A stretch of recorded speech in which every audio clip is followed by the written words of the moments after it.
दोस्तों नमस्कार। दोस्तों, खुला आसमान है और दिल्ली की सर्द हवा है। इस खुले आसमान तले सर्द हवाओं के बीच में किसानों को क्या याद कीजिएगा? आज तो संविधान को याद कर लीजिए, क्योंकि भारत के इतिहास में संविधान लागू होने के बाद शायद ये पहला मौका होगा जब गणतंत्र दिवस पर दो परेड निकलेगी। एक तरफ राजपथ होगा, दूसरी तरफ जनपथ होगा। हालांकि ये भ्रम राजपथ हमेशा पाल कर चलता है कि जनपथ की निगरानी तो वही कर रहा है, लेकिन जरा कल्पना कीजिए, एक तरफ अलग अलग राज्यों की झांकियां जनपथ पर दिखाई देगी, राजपथ पर दिखाई देगी, और इन सबसे दूर दिल्ली के आउटर रिंग रोड में जब ट्रैक्टरों पर झांकियां निकलेगी, वह हर राज्य के दर्द की दास्तान कह रही होगी। किसानों के दर्द की त्रासदियों को बताने के लिए वह उन्मुक्त होगी, खुले आसमान तले सर्द हवाओं के बीच में।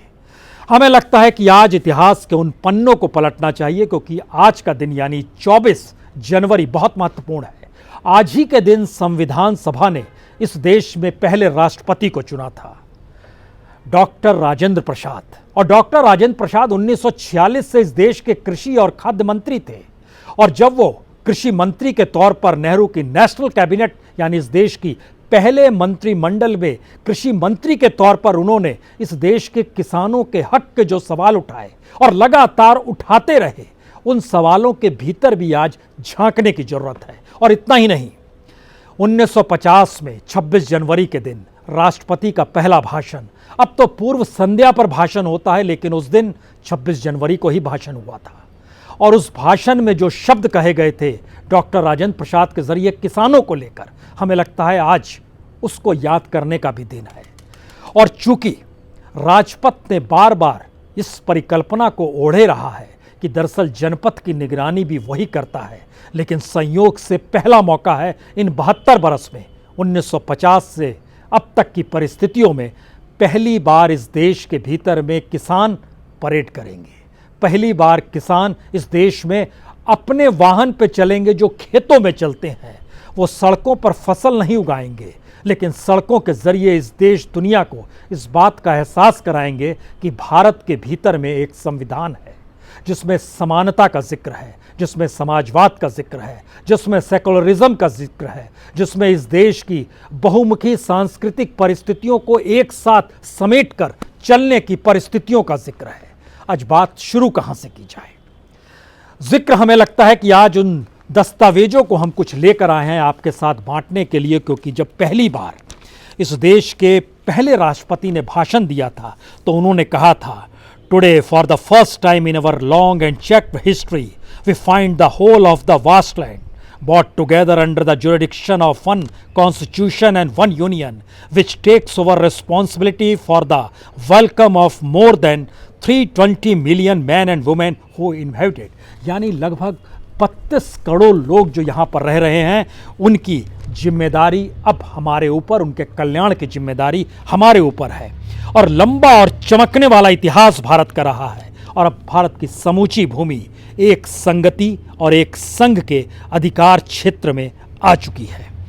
इस बात का जिक्र जब उस वक्त राजेंद्र प्रसाद कर रहे थे तो उनके भाषण का कुछ हिस्सा हमको लगता है आपको हम सुनाते हैं। वो पूरा भाषण उन्होंने हिंदी में दिया था, कुछ शब्द उन्होंने दुनिया के लिए अंग्रेजी में कहे थे, लेकिन जो पूरा भाषण था उसकी जो आत्मा है, जरा उसे सुनिए।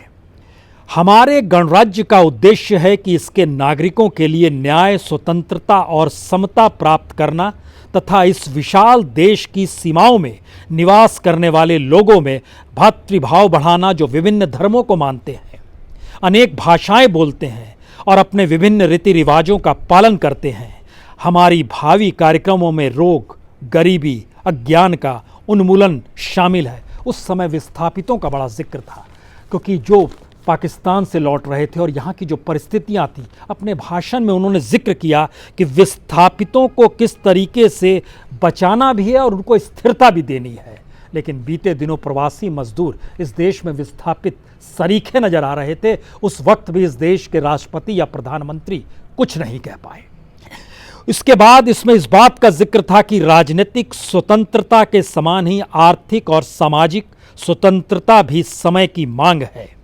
और इतना ही नहीं, अपने भाषण के अंत में डॉक्टर राजेंद्र प्रसाद ये कहने से नहीं चूकते हैं कि हमें अपनी सारी भौतिक और शारीरिक शक्तियां अपनी जनता की सेवा में लगा देनी चाहिए। और शायद यह एहसास कभी नहीं रहा कि 26 जनवरी के दिन इस देश में 2 परेड होगी, 2 तरीके से अलग अलग राज्य अपनी बातों को रखेंगे, क्योंकि कहीं पर राजपथ पर निकलती हुई जो झांकियां होंगी वह तो उनके उन सांस्कृतिक माहौल को बताएगी जिसे सत्ता ने गढ़ा है और सत्ता परिभाषित करके अपने माध्यमों से प्रचार कर रही है। लेकिन जो आउटर रिंग रोड होगा वहां पर जो ट्रैक्टर्स होंगे, उस पर जो झांकी होगी वो बताएगी, खास तौर से हिमाचल प्रदेश इस बात को लेकर निकलेगा कि देखिए हमारे यहाँ सेब होते हैं लेकिन उन सेबों की भी कीमत नहीं मिल पाती है। इस बात का जिक्र होने वाला है। उस ट्रैक्टर पर अलग अलग जगहों से जिन बातों का जिक्र होगा उसमें पंजाब के बलिदान का जिक्र भी होगा, उसमें छत्तीसगढ़ में धान का कटोरा क्यों कहा जाता है इसका भी जिक्र होगा, अलग अलग प्रांतों की अलग अलग परिस्थितियों का जिक्र होगा। महाराष्ट्र के किसान खुदकुशी करते किसानों के दर्द को लेकर ट्रैक्टर पर सवार होंगे। हमें लगता है आपको 1950 में एक बार फिर लिए चलते हैं। 26 जनवरी 1950 क्या कुछ निकला था उस दिन। उस दिन का जो नज़ारा था, हम पहले चाहते हैं कि उस नज़ारे को आप देखिए और उसके बाद जरा महसूस कर पाइए कि इसके ज़रिए आपके जहन में क्या आता है, क्योंकि उस वक्त सुरक्षा का माहौल नहीं था। राष्ट्रपति और जनता कमोवेश एक साथ चल रहे थे उसी राजपथ पर, उसी जनपथ पर, और वहां पर जिस तरीके से सेना की मौजूदगी थी वो हथियारों की होड़ नहीं थी, वो सरोकार किसी ना किसी तरीके से सरोकार की परिस्थितियों को जीवित करने वाली सोच वहां पर थी। लेकिन आइए पहले हम आपको इन दृश्यों को दिखलाते हैं, जरा देख लीजिए। अतीत के पन्नों का ये खूबसूरत नज़ारा है। प्रथम राष्ट्रपति के तौर पर डॉक्टर राजेंद्र प्रसाद शपथ लेते हुए, उसके बाद संविधान की कॉपी पर हस्ताक्षर करते हुए सामने बैठे हैं बाबा साहब अंबेडकर। फिर प्रधानमंत्री नेहरू ने भी संविधान पर हस्ताक्षर किए और 26 जनवरी को निकलने से पहले राष्ट्रपति ने पहले राष्ट्रपति भवन में सलामी ली और उसके बाद घर से वो बग्गी पर निकले। उस वक्त गाड़ियां नहीं थी, बग्गी ही सब कुछ था और साथ में घुड़सवार सेना इकाई। जनता से कोई बहुत दूरी भी नहीं थी, कोई सुरक्षा बंदोबस्त भी ऐसे नहीं थे जिसमें जनता बहुत दूर खड़ी रहे, बल्कि इन सब के बीच घुड़सवार सेना इकाई के साथ साथ अलग अलग आर्मी रेजिमेंट की मौजूदगी थी जिनके सामने राष्ट्रपति को ही सलामी लेनी थी। और इन सब के साथ वहां पर आर्मी, नेवी, एयरफोर्स, उनकी अपनी अपनी धुन थी। शपथ लेते हुए राष्ट्रपति की मौजूदगी दरअसल इस बात का एहसास करा रही थी कि भारत अब गणतंत्र हो चला है, यानी इस देश की समूची इकाई अब संविधान के तहत है और उस संविधान की अगुवाई करते हुए इस देश में प्रथम पुरुष यानी राष्ट्रपति ही है। यानी उस दौर को देखते वक्त हो सकता है आप ये महसूस कर सकते हैं कि मौजूदा वक्त में जब राजपथ से झांकी निकलती है, सेना निकलती है, सेना की टुकड़ियां निकलती है, तब सलामी लेते हुए राष्ट्रपति के जहन में क्या कुछ इस देश के जनता के साथ सरोकार जुड़े होते हैं या नहीं। जी, आपने देखा राष्ट्रपति बग्गी पर सवार थे और उस वक्त जिस भी तरीके की परेड थी उसमें क्या कुछ था, उस दौर के सरकारी डॉक्यूमेंट बताते हैं। घुड़सवार सेना की इकाई चल रही थी, जो मिलिट्री बैंड था वो बज रहा था, पाइप्स और ड्रम जिसको बिगुल और तुरही कहते हैं, बगलर एंड ट्रम्पटर, वह भी मौजूद था। अलग अलग आर्मी के रेजिमेंट्स थे और वो उसमें नेवी भी थी, एयरफोर्स भी थे, और सभी के धुन जो बज रहे थे वह सारे जहां से अच्छा हिंदुस्तान हमारा, यही बज रहा था। लेकिन 1950 में जब आप लौटिएगा, उस वक्त पुलिस सुरक्षा कर्मियों की मौजूदगी इसलिए नहीं थी कि कोई राष्ट्रपति के नज़दीक ना पहुंच जाए, कोई सैन्य कर्मी के बीच ना पहुंच जाए, बल्कि इस बात को लेकर महसूस किया जा रहा था कि एक अनुशासन होना चाहिए। और उस वक्त 1948 में जो दिल्ली के फर्स्ट चीफ थे उनका नाम था D.W. मेहरा। और आप कल्पना कीजिए हम लोग किस तेजी से बदले हैं, क्योंकि उस वक्त दिल्ली में सेनाओं की जो या पुलिस कर्मियों की जो मौजूदगी थी उनकी कुल संख्या लगभग 8,000 थी। 1950-51 का हम आपको आंकड़ा बता रहे हैं। उस समय 8,000 पुलिसकर्मी दिल्ली को देखते थे। एक आईजीपी रैंक था जो कि इंस्पेक्टर जनरल ऑफ पुलिस थे, 8 एसपी यानी सुपरिटेंडेंट ऑफ पुलिस थे और बाकी 8,000 कर्मी थे। अब इसका दूसरा सच मौजूदा वक्त में निकल कर आइए, क्योंकि मौजूदा वक्त इसलिए बड़ा महत्वपूर्ण है क्योंकि आज की तारीख में दिल्ली में 8,182 8,182 दिल्ली पुलिस के सुरक्षाकर्मी सिर्फ वीआईपी सुरक्षा में ही लगे हुए हैं।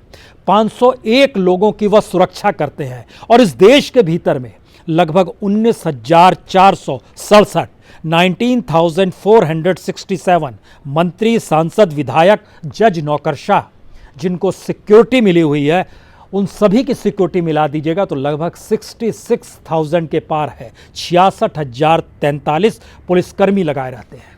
इस देश के भीतर में सुरक्षा वीआईपीओं को क्यों मिलती है और उन्हें किस बात का डर है? सुप्रीम कोर्ट में ऐसे 3 मौके आए जब इसको लेकर बहस हुई, और आप यकीन जानिए इस वक्त जब खास तौर से पंजाब के किसान दिल्ली की सीमा पर अगुवाई करते हुए दिखाई दे रहे हैं, कुलदीप नैयर साहब और खुशवंत सिंह साहब और महिप सिंह साहब, इन लोगों ने आवाज़ उठाई थी। ये तीनों संयोग से पंजाब से आते हैं। इन तीनों ने आवाज़ उठाई थी एक वक्त की वीआईपी सिक्योरिटी क्यों, लेकिन वीआईपी सिक्योरिटी का आलम उसी सुप्रीम कोर्ट से निकलकर आज किस तरह छा गया है, यह इससे पहले के पूर्व जस्टिस रंजन गोगोई को मिली जेड सिक्योरिटी से आप समझ सकते हैं। यह कल्पना के परे है कि जिस सुप्रीम कोर्ट ने बार बार इस बात को लेकर दखल भी दी कि इतनी सुरक्षा की क्या जरूरत है, किसी को जेड सिक्योरिटी, किसी को वाई सिक्योरिटी, इस तरीके की सुरक्षा का क्या मतलब है? संयोग से एक्स चीफ जस्टिस को भी जेड सिक्योरिटी दी गई, जिसमें सीआरपीएफ के बड़ी तादाद में जवानों की मौजूदगी होती है। लेकिन दिल्ली बदल चुकी है, देश बदल चुका है, उसका नज़रिया बदल चुका है। इन बातों के जिक्र करने का क्या मतलब होगा, क्योंकि अलग अलग राज्यों में पूरे डाटा बतलाते हैं कि हर राज्य में कमोवेश वीआईपीओं की कमी नहीं है। पश्चिम बंगाल में भी है 3,142 वीआईपी, जिनके ऊपर 6,247 सुरक्षा कर्मी लगे रहते हैं। लेकिन दिल्ली की सुरक्षा को लेकर, किसानों की परेड को लेकर दिल्ली पुलिस परेशान हो रही है, इस देश का गृह मंत्रालय परेशान हो रहा है। तो हमें लगता है आज जरा इन स्थितियों को समझने की कोशिश कीजिए। जालंधर से, बठिंडा से, अमृतसर से, फिरोजपुर से, बरनाला से, मनसा से, मोगा से, संगरूर से, पटियाला से, फतेहगढ़ साहिब से, गुरदासपुर से, होशियारपुर से, इन जगहों के नाम हम जानबूझ कर ले रहे हैं। इन जगहों के किसानों ने यहाँ पर शहादत दी है, दिल्ली सीमा पर शहादत दी है, इस आंदोलन के वक्त शहादत दी है। और आज की तारीख में जब आप पंजाब के भीतर किसी से जिक्र कीजिएगा कि 26 जनवरी को लेकर उनकी क्या तैयारी है, तो उनके शब्दों को सुनिए। कई घरों ने आंदोलन के लिए शहादत दी, कई घरों ने आंदोलन के लिए ट्रैक्टर दिए हैं, कई घरों ने सपरिवार सीमा पर पहुंचकर समर्थन दिया है, कई गांवों ने आंदोलन के लिए चंदा दिया है, कई घरों ने अपने परिजनों से मदद ले ली है जो बाहर रहते हैं। कई परिजन जो बाहर रहते हैं उन्होंने अपनों की मदद करने के लिए इस आंदोलन में पैसा निछावर कर दिया है। यह है इस देश के भीतर में जनपथ पर जब ट्रैक्टर परेड निकलेगी तो उसके भीतर की खुशबू, ये सामूहिकता और सेवा और संघर्ष जो होती है, यह आपको शायद अब 26 जनवरी को नजर आ सकती है। क्योंकि इसके भीतर का एक संकट और है। इन ट्रैक्टरों को जब आप देखिएगा तो आपको हो सकता है 2 तरह के नज़ारे सामने निकल कर आए। एक नज़ारा यह है कि ट्रैक्टर को इस तरीके से क्रिएट भी किया गया है कि बैरिकेड से जब ये टकराए तो आगे लोहे की रॉड निकली रहे, आंसू गैस या पानी कोई छोड़ दे तो इसके लिए एक शीट बनाई गई है फाइबर शीट की, जो आंसू गैस और वाटर कैनन का सामना भी कर सके। तैयारी हर तरीके से है, लेकिन लड़ाई किस बात की है, संघर्ष किस बात का है, टकराव किस बात की है? यह देश तो अपना है, संविधान अपना है, राजनीतिक सत्ताओं ने उसी संविधान की शपथ ली है, तभी वो पदों पर बैठे हैं। लेकिन ना, एक जिद है और शायद एक अहंकार भी है। और शायद इस देश के राष्ट्रपति, अगर वह साइन उन्होंने उन्हीं कानूनों पे किया है जिन कानूनों का विरोध किसान कर रहा है। और हमें लगता है कि आज तो हमें इस बात का भी जिक्र करना चाहिए। इससे पहले यानी पिछली बार जब इस देश के राष्ट्रपति भाषण दे रहे थे, पूर्व संध्या पे अब भाषण दिया जाता है, तो राष्ट्रपति कोविंद साहब जब भाषण दे रहे थे तो उन्होंने पिछले पूर्व संध्या पर यानी 25 जनवरी 2020 में क्या कहा था किसानों को लेकर, सिर्फ एक लाइन का बड़ा जिक्र किया था कि प्रधानमंत्री किसान सम्मान निधि के माध्यम से लगभग 14 करोड़ से अधिक किसान भाई बहन प्रति वर्ष 6,000 रुपये की न्यूनतम आय प्राप्त करने में हकदार बने हैं। इससे हमारे अन्नदाताओं को सम्मानपूर्वक जीवन बिताने में सहायता मिल रही है। हमें लगता है कि अब इस पूर्व संध्या पे जब राष्ट्रपति किसानों का अगर जिक्र करें तो शायद इन लाइनों को भी पढ़ ले और इसके भीतर के उस मर्म को भी समझ ले कि ये 2,000 रुपये 4 महीने में दिए जाते हैं, 6,000 रुपये साल के दिए जाते हैं, जिसका जिक्र हम बार बार इसलिए कहते हैं कि वह एक किसान परिवार को मिलता है 2,000 और प्रतिदिन का 16 रुपये हो जाता है। और सम्मानपूर्वक जीवन क्या होता है, यह दिल्ली की सीमा पर बैठे हुए किसान जिस हक की लड़ाई का जिक्र कर रहे हैं, उससे राष्ट्रपति ने आंखें क्यों मूंद रखी हैं? राष्ट्रपति के हस्ताक्षर के बाद ही इस देश में संसद के जरिए पारित कानून अमली रूप में लाए जा सकते हैं। तो राष्ट्रपति इस दिशा में क्यों नहीं देख रहे हैं? ये दिन तो उनका है, संविधान सभा ने राष्ट्रपति चुना था। अब हालांकि पॉलिटिकल राष्ट्रपति होने लगे, लेकिन फिर से अगर झांकिएगा तो संविधान को तो एक बार देखना चाहिए, पढ़ना चाहिए। और इस देश के भीतर में जो 347 लोगों ने हस्ताक्षर किए हैं, उन प्रांत के अलग अलग लोगों के भीतर जब आप देखिएगा तो इन 47 लोगों ने जो हस्ताक्षर किए संविधान पर, जो अलग अलग प्रांतों से आते थे, उसमें से 164 लोग ऐसे हैं जिनकी ज़िंदगी किसानी से चल रही थी। इसीलिए किसान आत्मा है इस देश के संविधान के भीतर का।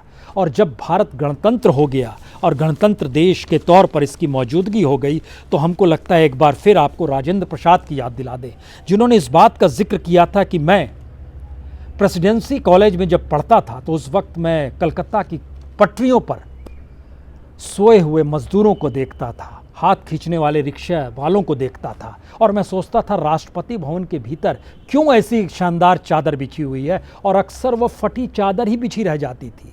बदलने वाले हिम्मत नहीं दिखा पाते थे, क्योंकि राष्ट्रपति की आत्मा भी इस देश के लोगों के साथ जुड़ जाती थी। लेकिन अब तो इतनी बड़ी तादाद में राजनेताओं की भी फौज हो गई, राज शब्द ठीक नहीं है, नेताओं की फौज हो गई, और इस देश में किसानों की तरफ देखने को कोई तैयार नहीं है। उस संविधान वाले दिन भी नहीं जिसको गणतंत्र दिवस के तौर पर हम मनाते हैं। और ये गणतंत्र दिवस भी यूं ही 26 जनवरी नहीं तय किया गया, इसका भी एक अपना इतिहास है। 1929 में कांग्रेस का अधिवेशन लाहौर में हुआ था, वहां पे पूर्ण स्वराज का नारा दिया गया था, और उसके बाद जब 26 जनवरी 1930 आई तो पूरे देश में प्रथम स्वतंत्रता दिवस मनाया गया, पूर्ण स्वराज के नारे के तहत मनाया गया। इसीलिए जब नवंबर 1949 को संविधान पूरा तैयार हो गया, उसके बावजूद भी 26 जनवरी का इंतजार किया गया, और 24 जनवरी आज ही के दिन उस पर हस्ताक्षर हुए थे। इन पन्नों को पलटते हुए मौजूदा वक्त में क्या हम कहें कि हम वाकई कई पीढ़ियों के आगे निकल आए हैं? क्या हम इस बात का जिक्र करें कि शायद संविधान पुराना हो गया? किसी भी देश का एक ही संविधान होता है, उस संविधान में कुछ संशोधन वक्त के हिसाब से जरूर होते हैं, लेकिन उस देश के संविधान को मटिया मेट कर उसको कहीं ऐसी स्थिति में ना लाया जाए जो संविधान में हक और उसकी जो आत्मा है वही खत्म हो जाए। ऐसा नहीं होना चाहिए, और ये शायद मौजूदा वक्त का सच है कि हो रहा है। और जब हम इन बातों का आपसे जिक्र कर रहे हैं तो हमको एक चीज़ और जहन में आती है जो सरकारी डॉक्यूमेंट देखकर ही महसूस कर सकते हैं कि इस देश के भीतर में जो किसान है और उसकी जो उपज है, और अब जिन ट्रैक्टरों के ज़रिए वो सवार है, उसका इस देश की जीडीपी में कितना योगदान है, इस देश के विकास में कितना योगदान है। क्या राष्ट्रपति अपने पूर्व संध्या के भाषण में इस बात का जिक्र करेंगे? इस देश में जो ट्रैक्टर चलता है, उस ट्रैक्टर में ही जो फ्यूल लगता है, जो पेट्रोल डीजल, जो डीजल लगता है, वह टोटल डीजल जो खपत है इस देश में, उसका लगभग 28%, जी 28% डीजल सिर्फ इस देश के खेत खलियानों में ट्रैक्टरों में लगता है। कल्पना कर रहे हैं? यानी अगर पूरा डाटा आप चाहते हैं तो उसको इस लिहाज से समझिए कि ट्रैक्टर, एग्रीकल्चर के इक्विपमेंट्स और एग्रीकल्चर के पंप सेट, इन सारों में मिलाकर लगभग ये 13%, और इसके साथ जो खेती से जुड़े हुए ट्रक की परिस्थिति आती है उसको जोड़िएगा तो लगभग 28% हो जाता है। इस परिस्थिति में फसल की योगदान, इस परिस्थिति में हमारे देश में ग्रामीण भारत जो कि पूरी तरीके से खेती पर निर्भर है, उसका जीडीपी में योगदान लगभग 48% है। यानी ग्रामीण भारत का योगदान भारत की जीडीपी में 48% है। शहर में बड़ी बड़ी अट्टालिकाओं में रहकर इस बात की संतुष्टि मत कीजिए कि ये लुटियंस की दिल्ली में कोई रहता है, कोई तो राजधानी में रहता है। इस भ्रम को ना पालिए, क्योंकि इस देश के भीतर का एक सच यह है कि जब कलकत्ता से दिल्ली राजधानी तब्दील हुई थी, उस समय जिस राजपथ पे चलते हैं उसको किंग्सवे कहा जाता था और जो जनपथ है उसको क्वींसवे कहा जाता था। आज़ादी के बाद नाम ये कहकर बदला गया कि जनपथ इसलिए क्योंकि यह जनता की सड़क है, राजपथ इसलिए क्योंकि यह संसद की और राष्ट्रपति भवन की दिशा में जाती हुई सड़क है। लेकिन अब सड़कों के मायने भी आउटर रिंग रोड और जनपथ और राजपथ के तौर पर देखे जाएंगे।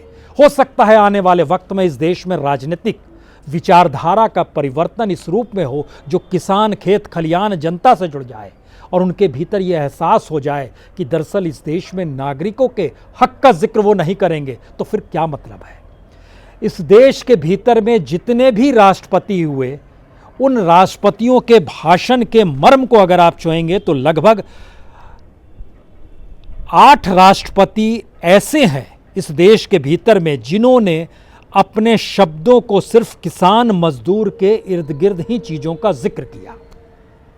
राष्ट्रपति राजेंद्र प्रसाद इसमें अग्रणी थे, इसमें कोई दो मत नहीं है। लेकिन 26 जनवरी के दिन संविधान की व्याख्या जब जब जिस राष्ट्रपति ने की, वो बार बार इस देश के खेत खलियान, इस देश के आदिवासी, इस देश के ग्रामीण हिस्सों को और इस देश के उन पिछड़े और दुरस्त इलाकों का ही जिक्र करने में लग गए जिसे मुख्यधारा से कैसे जोड़ा जाए, यह सवाल था उनका। लेकिन पहली बार ऐसा लग रहा है कि मुख्यधारा का मतलब शायद वह पूंजी हो गई है, वो आंकड़ा हो गया है जिसको पाने के लिए किसी चांद की तरह, बच्चे की तरह मचलता हुआ कोई प्रधानमंत्री है जो कह रहा है 5 ट्रिलियन जीडीपी हो जाए। बच्चे को चांद चाहिए, प्रधानमंत्री को 5 ट्रिलियन की इकोनॉमी चाहिए। इस देश का सच ये नहीं है।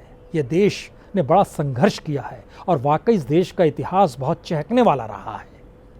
लेकिन ये कल्पना के परे है कि 1 लाख से ज़्यादा ट्रैक्टर दिल्ली के आउटर रिंग रोड में जब घूम रहे होंगे तो क्या एक दृश्य आपको और दिखाएं। पहली बार 1952 में, फर्स्ट टाइम 1952 में इस देश के भीतर जो भी झांकियां निकाली गई थी, उन झांकियों को ट्रैक्टर खींच रहे थे। यह परेड 1952 की है। उस वक्त ट्रैक्टर रायसीना हिल से लेकर राजपथ और जनपथ तक गुजरे थे। यानी मौजूदा वक्त में जब आउटर रिंग रोड पर दिल्ली के ट्रैक्टर गुजरेंगे तो लोग एहसास कर सकते हैं कि राजपथ और जनपथ पर भी कभी ट्रैक्टर चले थे, 4 राज्यों की झांकियों को लेकर चले थे। यानी आज की तारीख में आउटर रिंग रोड ही जनपथ हो सकते हैं और आने वाले वक्त में राजपथ भी वही हो सकते हैं। जी, और उन ट्रैक्टरों को विशेष तौर पर ग्रामीण इलाकों से मंगाया गया था। और इतना ही नहीं, खास तौर से 4 प्रांत, 1952 का हम जिक्र कर रहे हैं, जो मध्य प्रांत का इलाका था, जो सीपी एंड बरार का इलाका था, वहाँ जो पंजाब का इलाका था वो इलाका, वो पूरा का पूरा इलाका, जो बंगाल का इलाका था वो इलाका, और जो खास तौर से जो बिल्कुल पश्चिमी सिरे पर बैठा हुआ इलाका जिसमें कर्नाटक का कुछ हिस्सा मिला हुआ था महाराष्ट्र के साथ, इन 4 जगहों की झांकियों को ट्रैक्टर पर ही निकाला गया था। अब तो अलग अलग छोटे छोटे प्रांत बढ़ गए, प्रांतों की तादाद बढ़ गई, लेकिन इस देश में ट्रैक्टर का महत्व खत्म नहीं हुआ है। तो ट्रैक्टर की रैली की महत्ता शायद उस गण को जिंदा कर रही है जिसके ऊपर वाकई तंत्र ने इस रूप में कब्जा कर लिया है, जो इस बात का एहसास कराता है कि हम ही सब कुछ हैं और हम ही गणतंत्र हैं। ये मौका जो भी हो, लेकिन इतिहास के पन्नों को पलटते वक्त शायद 72 साल की उम्र किसी भी देश के लिए संविधान लागू करने की बहुत बड़ी नहीं होती है। तो 72वें गणतंत्र दिवस की पूर्व संध्या पर मनाएं कि राष्ट्रपति शायद इन 3 कानूनों के बारे में कोई बड़ा ऐलान कर दें, कोई जिक्र कर दें। मना सकते हैं, सोच सकते हैं, या फिर इस देश के भीतर वे यह सोचना शुरू कर दें कि इस देश में अब गणतांत्रिक भारत की नई परिभाषा इस देश का किसान ही रचेगा, वही परिभाषित करेगा, और उसकी शुरुआत ट्रैक्टर परेड से होगी। बहुत बहुत शुक्रिया, बहुत बहुत शुक्रिया।